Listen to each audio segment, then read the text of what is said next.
ma sœur a lancé un sondage en ligne sur ma fille de 9 ans. Qu'est-ce qui est pire, sa coupe de cheveux ratée ou sa sale attitude? La famille a voté et s'est moquée d'elle dans les commentaires pendant qu'elle pleurait toutes les larmes de son corps dans la salle de bain. Quand je l'ai découvert, je n'ai pas pleuré. J'ai fait ça. 5 heures plus tard, ils ont tout regretté. À l'époque, je ne savais pas dans quoi je m'engageais. Si j'avais su, peut-être me serais-je préparé. Peut-être me serais-je organisé, mais je ne l'ai pas fait. Je suis juste rentrée à la maison un samedi soir, m'attendant au bruit habituel, à l'odeur du dîner, au bourdonnement de la télévision. Au lieu de cela, c'était silencieux. Trop silencieux. Mon mari, Marc, m'attendait dans le couloir. Il semblait être là depuis un moment. Elle est dans sa chambre depuis 2 heures, dit-il. Elle ne veut pas parler. Je crois qu'elle a pleuré. Pendant une seconde, j'ai cru qu'il parlait de quelque chose de mineur. Peut-être qu'elle s'était disputée avec une amie. Peut-être qu'elle avait cassé un jouet. Peut-être que c'était juste une de ses crises d'enfant. Je lâchai mon sac et montai à l'étage. Je frappai à sa porte. Chérie, c'est moi. Silence. J'essayai encore. Je peux entrer? Rien. Alors, j'ouvris doucement la porte. Elle était sur son lit, recroquevillée, le visage rougi, serrant son téléphone comme si c'était la seule chose qui lui restait. Jeanne. Ma voix était douce. Qu'est-ce qui ne va pas? Elle secoua la tête. Rien. Ce n'était pas rien. N'importe qui pouvait le voir. Je m'assis à côté d'elle et j'attendis. Parfois, le silence fonctionne mieux que les questions.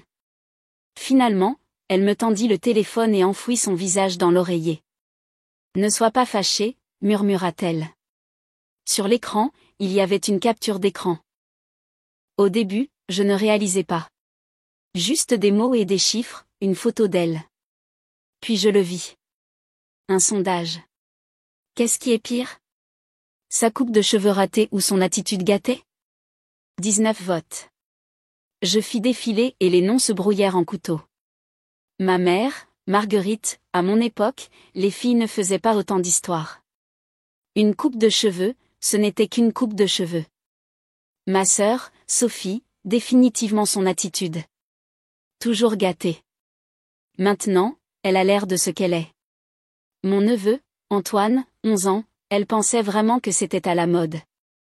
Tu peux croire ça? Ma nièce, Béatrice, 9 ans, l'âge de Jeanne, sa rivale en tout, elle souriait comme un mannequin hier. Tellement embarrassant. Et puis d'autres commentaires courts et cinglants, des ricanements, des rires éplés comme des poignards. Je clignai des yeux devant l'écran. Un instant, je pensais que j'avais peut-être mal compris. Peut-être que c'était une sorte de mauvaise blague que je ne saisissais pas.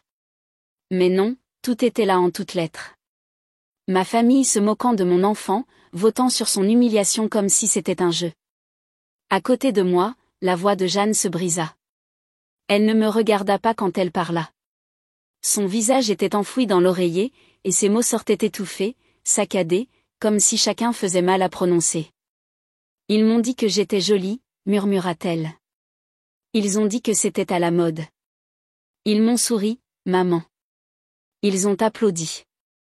Et puis sa voix se brisa. Elle inspira difficilement. Pourquoi dirait-il ça s'il pensait que c'était moche? Je le sentis comme un coup de poing que je ne pouvais pas bloquer. La trahison, la confusion, la façon dont sa confiance avait été transformée en arme. Ma propre poitrine me faisait mal, comme si elle avait prononcé les mots directement dans mes côtes. Elle ne pleurait pas seulement à cause de la coupe de cheveux.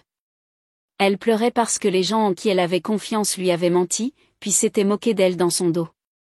Je ne pouvais pas lui répondre. Pas encore. Je l'ai juste serré contre moi et je l'ai tenu pendant que son petit corps tremblait à chaque respiration. Je posai le téléphone. Mes mains étaient fermes, mais à l'intérieur tout se retournait. Je la regardais, mon bébé, cachant son visage, honteuse de rien d'autre que d'avoir fait confiance aux mauvaises personnes. Écoute-moi, dis-je, et ma voix ne trembla pas, ce n'est pas à cause de toi. C'est à cause d'eux. Tu es belle, tu es gentille et tu les as crus, ce qui ne fait que montrer à quel point tu es meilleur qu'eux. Elle ne répondit pas, mais elle s'appuya contre moi et je sentis ses épaules trembler. Je restai là avec elle jusqu'à ce que sa respiration se régularise. Quand je suis finalement redescendue, Marc m'attendait. Elle va bien? Elle ira bien, dis-je. Il hocha la tête, mais ses yeux en demandaient plus. Je ne lui en donnais pas. Pas encore. Parce que même alors, j'essayais encore de digérer tout cela moi-même. Plus tard cette nuit-là, après qu'elle se fût endormie, je m'assis à la table de la cuisine avec mon téléphone devant moi. Je fis défiler jusqu'à ce que les mots se brouillent, chaque commentaire creusant plus profondément. Ce n'était pas juste une blague. C'était une trahison. Et ils ne le savent pas encore. Mais ce qu'ils ont fait ce soir leur coûtera tout. Finalement, je posai le téléphone, rapprochai mon ordinateur portable et l'ouvris. S'ils pensaient que j'allais pleurer jusqu'à m'endormir, ils ne me connaissaient pas du tout. Quand j'ai vu ce sondage samedi soir, une partie de moi a voulu dire que j'étais choquée. Mais si je suis honnête avec vous, je ne l'étais pas. Pas vraiment.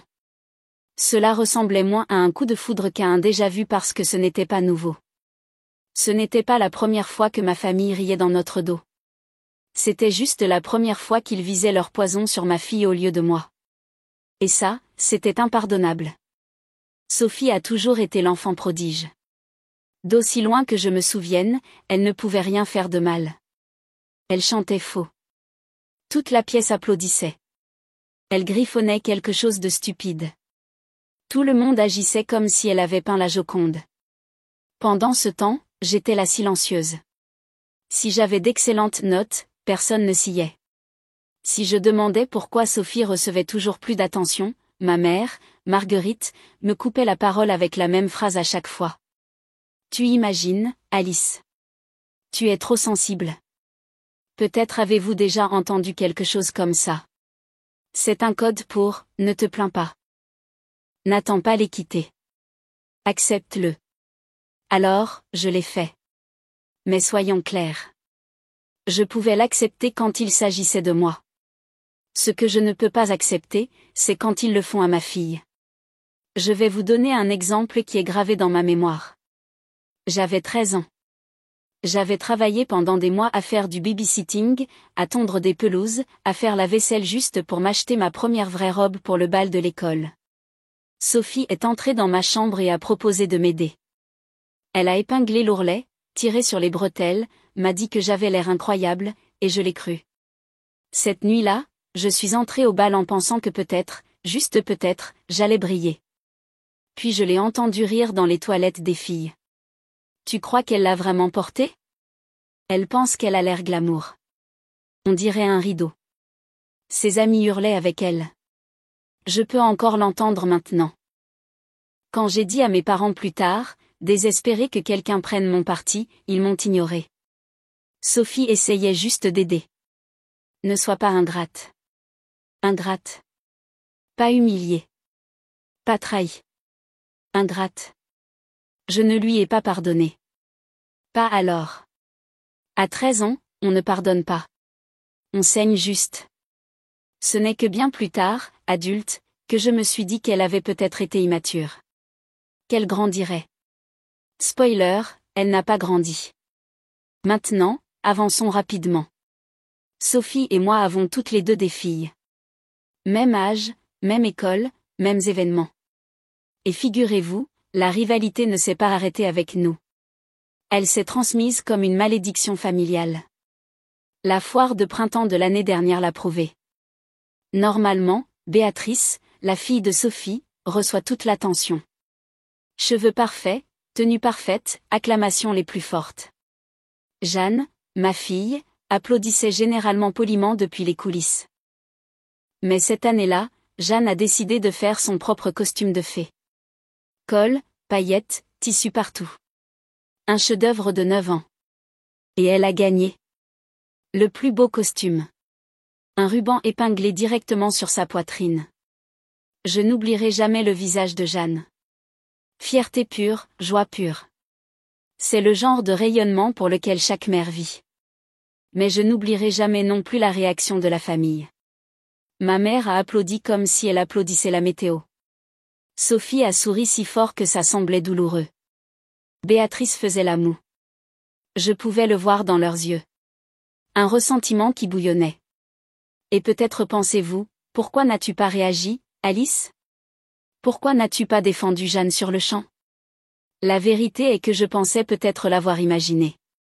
Je voulais croire que je l'avais imaginé parce qu'en face de Jeanne, il souriait. Il lui disait, bon travail. Et je voulais tellement la laisser profiter de sa victoire sans que j'y mêle mes vieilles suspicions. Alors, j'ai souri avec elle. Je l'ai laissée briller parce qu'elle méritait ce moment. Et je n'allais pas les laisser le lui voler. Pas devant elle. Mais au fond de moi, je savais que c'était ce jour-là que Sophie avait décidé que Jeanne n'était plus seulement ma fille. Elle était une concurrente. Et voici la partie qui pique le plus. C'était moi qui maintenais tout ensemble. Je travaille dans l'informatique. Je gagne assez bien ma vie pour couvrir mes propres factures et les leurs. Oui, j'aidais mes parents avec leur hypothèque, leurs services publics, leurs courses. Oui, j'ai aidé Sophie à ouvrir son salon. Je lui ai avancé le dépôt de garantie, acheté son équipement, et même glissé de l'argent les mois difficiles pour qu'elle ne le perde pas. Peut-être vous demandez-vous pourquoi, Alice. Pourquoi continuerais-tu à aider des gens qui te traitaient de cette façon? Parce que je pensais que c'était ce que faisait une bonne fille. Parce que je pensais que peut-être, si je donnais assez, si je soutenais assez, ils me verraient enfin comme faisant partie de la famille, et non comme l'étrangère. Et surtout, parce que Jeanne méritait des grands-parents. Elle méritait des cousins. Je ne voulais pas qu'elle grandisse seule juste parce que sa mère avait eu une enfance toxique. Alors, j'ai ravalé ma colère. Je me suis dit que j'achetais la paix. Mais en vérité, je ne faisais qu'alimenter leur ressentiment. Ils me haïssaient d'avoir plus. Ils me haïssaient de pouvoir subvenir à leurs besoins alors qu'ils ne le pouvaient pas. Et ils haïssaient Jeanne encore plus de briller quand Béatrice ne brillait pas. Vendredi après-midi, Sophie a appelé. Amène Jeanne, dit-elle. Je lui ferai les cheveux pour l'événement scolaire de lundi. Je coifferai les deux filles. Elles seront superbes. Et c'est là que je sais que certains d'entre vous vont secouer la tête. Pourquoi as-tu dit oui, Alice? Pourquoi lui ferais-tu confiance? Parce que Jeanne me suppliait. Parce qu'elle voulait tellement croire que sa tante la rendrait belle. Parce que Sophie était une coiffeuse professionnelle. C'était son vrai métier. Et parce que parfois, contre toute logique, on veut croire que la famille ne sera pas cruelle envers un enfant. Alors j'ai dit oui. Je le regrette. Mais c'est pour ça que je l'ai fait. Quand j'ai récupéré Jeanne ce soir-là, sa frange était irrégulière, ses mèches inégales, mais elle rayonnait. Ils applaudissaient, ils la complimentaient, ils lui disaient que c'était à la mode. Et je souriais avec elle parce que qu'étais-je censé faire? Lui briser le cœur dans la voiture en rentrant à la maison? Lui dire qu'elle avait l'air ridicule alors qu'elle souriait d'une oreille à l'autre? Je l'ai laissé avoir son moment parce qu'elle méritait de se sentir belle même si des doutes me rongeaient. Et peut-être que cela me rend faible, mais je préfère être faible pour une nuit que de briser ma fille à ce moment-là. Mais samedi soir, quand j'ai vu ce sondage, c'est là que ça m'a frappé. La coupe de cheveux n'était pas à la mode. Les compliments n'étaient pas réels. Le sondage n'était pas une blague. C'était délibéré, calculé. Le même vieux tour que Sophie m'avait fait à 13 ans. Seulement cette fois, elle l'avait visé sur mon enfant. Et cette fois, je n'allais pas laisser passer ça. La première chose que j'ai faite a été simple. Brutale, mais simple. J'ai ouvert mon application bancaire et annulé tous les virements. Plus de complément de loyer pour Sophie. Plus d'aide pour les factures du salon. Plus de couverture silencieuse des services publics de mes parents. Cela a pris 5 minutes, quelques clics. 5 minutes pour mettre fin à des années passées à être leur filet de sécurité. Et avant que vous ne me jugiez, peut-être pensez-vous, Alice, que c'est dur. Ce sont toujours votre famille. Laissez-moi vous arrêter. La famille ne se moque pas d'une enfant de 9 ans dans une discussion de groupe. La famille ne met pas un enfant en situation d'humiliation et ne rit pas pendant qu'elle pleure. Alors non, ils n'étaient plus ma famille. C'étaient des débiteurs que j'avais renfloués. Et la banque d'Alice venait de fermer. La deuxième chose que j'ai faite, c'était pour Jeanne. Dès le dimanche matin, je l'ai emmenée au meilleur salon de la ville. Je lui ai dit qu'on irait manger des crêpes après, mais en réalité, j'avais besoin qu'elle voie son reflet sans honte. La styliste a jeté un coup d'œil à sa frange massacrée et à ses mèches inégales et a murmuré entre ses dents, ce n'était pas maladroit. Celui qui a fait ça ne se souciait pas de ce qu'elle ressentirait. J'ai voulu dire, oh, il s'en souciait. Il s'en souciait beaucoup, mais pas d'elle. Au lieu de ça, j'ai tenu la main de Jeanne pendant que la styliste faisait sa magie. Coup de ciseau après coup de ciseau, les dégâts ont été remodelés en un petit carré élégant. Quand ce fut terminé, Jeanne s'est regardée dans le miroir. Pendant un instant, elle n'a rien dit. Puis, lentement, les coins de sa bouche se sont levés, et c'était là, son sourire. « Tu es parfaite, lui ai-je dit. Et demain, tu iras à l'école la tête haute. Ils ne peuvent pas te prendre ça parce que c'est de ça qu'il s'agissait maintenant. » Non seulement réparer des cheveux, mais lui montrer ce que nous faisons quand les gens essaient de nous détruire. Nous nous tenons plus droite. Cette nuit-là, j'ai de nouveau porté mon attention sur Sophie. Pas avec des cris, pas avec une confrontation. Je n'en avais pas besoin. J'avais quelque chose de mieux. La vérité. Je me suis connectée au groupe de discussion des mamans. L'endroit où les rendez-vous de jeux sont organisés, les ventes de pâtisseries sont planifiées, et les réputations sont faites ou défaites en un seul message. Je n'ai pas râlé. Je n'ai pas exagéré. Je leur ai juste raconté ce qui s'était passé. Ceci, écrivis-je, joignant une photo de la coupe de cheveux de Jeanne avant que nous ne la réparions, a été fait par une coiffeuse professionnelle à sa propre nièce. Puis elle l'a complimentée en face et s'est moquée d'elle dans un groupe de discussion familiale. Si elle peut faire ça à sa propre famille, imaginez ce qu'elle ferait à vos enfants. Envoyez, fermez l'ordinateur portable. Pendant un instant, j'ai pensé que rien ne se passerait, que les gens ignoreraient ou, pire, me diraient que j'exagérais. Mais ensuite les réponses ont commencé. C'est horrible. Je ne la prendrai plus jamais. Les parents doivent savoir ça. Et juste comme ça, le boycott a commencé. Le lundi, l'onde de choc se propageait déjà. Une amie m'a envoyé un message, le salon de Sophie est à moitié vide. Les gens en parlent. Le mardi, un autre message, elle a eu 2 rendez-vous manqués ce matin. Tout le monde annule. Et le mercredi, j'ai su qu'elle avait compris. Le téléphone a sonné pendant que je préparais le dîner, son nom clignotant sur l'écran. J'ai failli ne pas décrocher, mais ensuite j'ai pensé, non, elle doit m'entendre. J'ai appuyé sur « Accepter ». Elle a sifflé, sautant complètement le bonjour, « Tu es derrière tout ça. » Mes clientes annulent à tour de bras. Tu essaies de me détruire. Je l'ai laissé se défouler. Ce n'était qu'une coupe de cheveux, a-t-elle claqué. Une blague. Tu as toujours été jalouse, et maintenant tu m'entraînes avec toi. Sa voix tremblait cependant. Cela m'en a dit plus que ces mots. Finalement, j'ai dit, calme comme une pierre, je ne t'ai pas détruite, Sophie. J'ai juste dit la vérité. Le reste, c'est de ta faute. Et puis j'ai raccroché. Pendant des années, j'étais restée silencieuse. Je les avais laissés se moquer de moi, me rabaisser, m'utiliser. Mais cette fois, j'ai parlé. Et il n'a fallu que la vérité pour que tout s'effondre. Et voici le meilleur. Ils ne savent même pas encore jusqu'où ils vont tomber. 2 jours après l'appel téléphonique furieux de Sophie, mon téléphone s'est de nouveau allumé. Cette fois, c'était ma mère. J'aurais pu l'ignorer. Dieu sait que j'en avais envie, mais quelque chose en moi voulait entendre quelle excuse elle allait inventer. J'ai glissé pour répondre. Alice, claqua-t-elle, sautant le bonjour. Comment as-tu pu faire ça?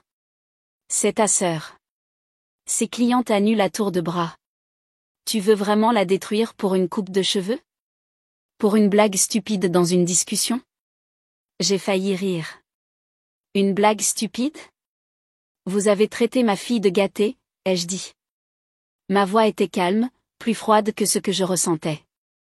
Vous vous êtes moqué d'elle. Et vous vous êtes moqué de moi toute ma vie. Eh bien, j'en ai fini d'être votre souffre-douleur. Ma mère a haleté comme si je l'avais giflée. Les familles ne se coupent pas les unes des autres.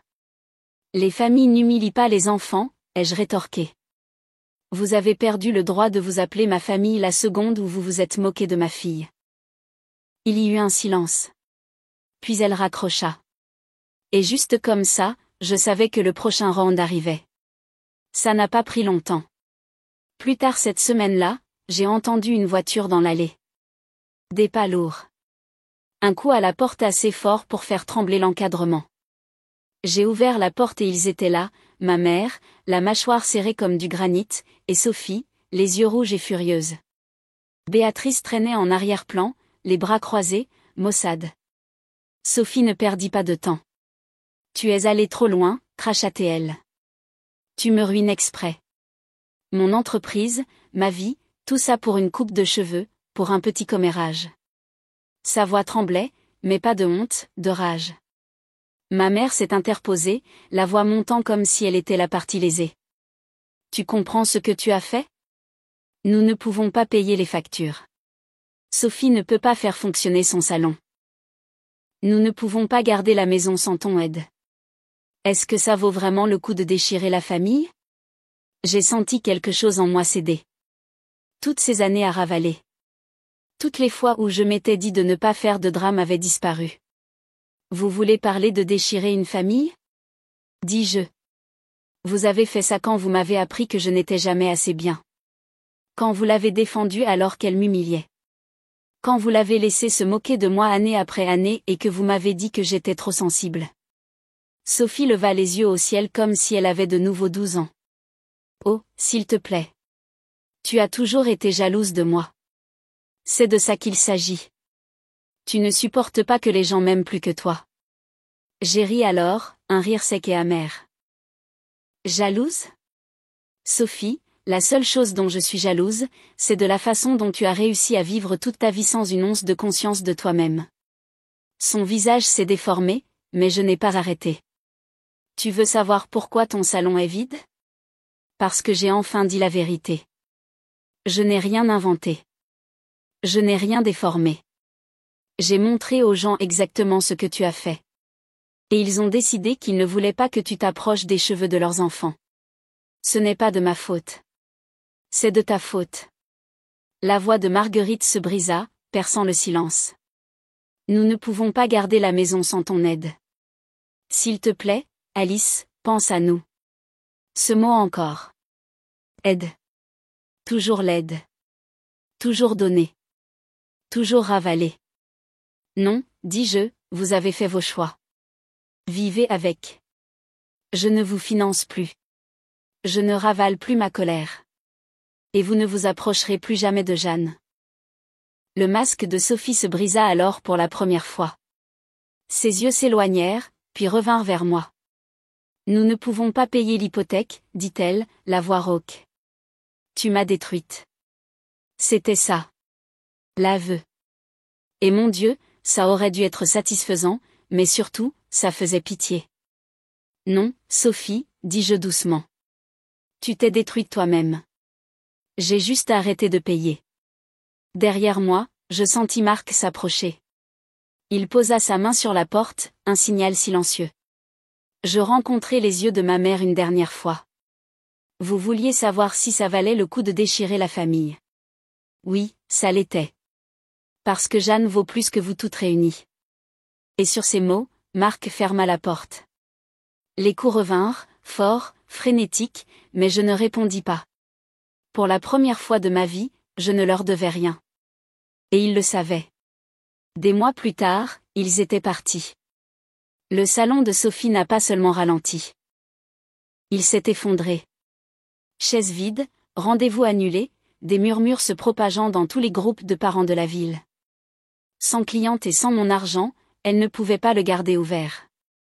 Et Marguerite, elle ne pouvait pas couvrir la maison, ne pouvait pas garder les lumières allumées. Sans mon aide, tout ce sur quoi ils comptaient s'est effondré. Ils ont fait leurs valises, amers et ruinés, et ont quitté la ville. Pas d'adieu, pas d'excuses, juste le silence. Jeanne, elle, a brillé. Ses cheveux ont repoussé doux et réguliers. La frange massacrée avait disparu, les bords irréguliers oubliés, et avec eux la honte s'est évanouie. Elle a ri de nouveau. Elle est entrée à l'école la tête haute. Elle est montée sur scène sans ciller. Un soir après une représentation, elle m'a serré la main et a murmuré « Maman, je sais maintenant. Tu me défendras toujours. » Ce moment-là valait tout. Alors, nous y sommes. Certaines personnes disent que je suis allée trop loin. Que couper les ponts avec ma famille, exposer ma sœur, couper les fonds, c'était trop dur, que ce n'était qu'une coupe de cheveux. D'autres disent que j'aurais dû le faire bien plus tôt. Qu'en pensez-vous ? Suis-je allé trop loin ou ai-je eu raison de finalement fixer les limites ?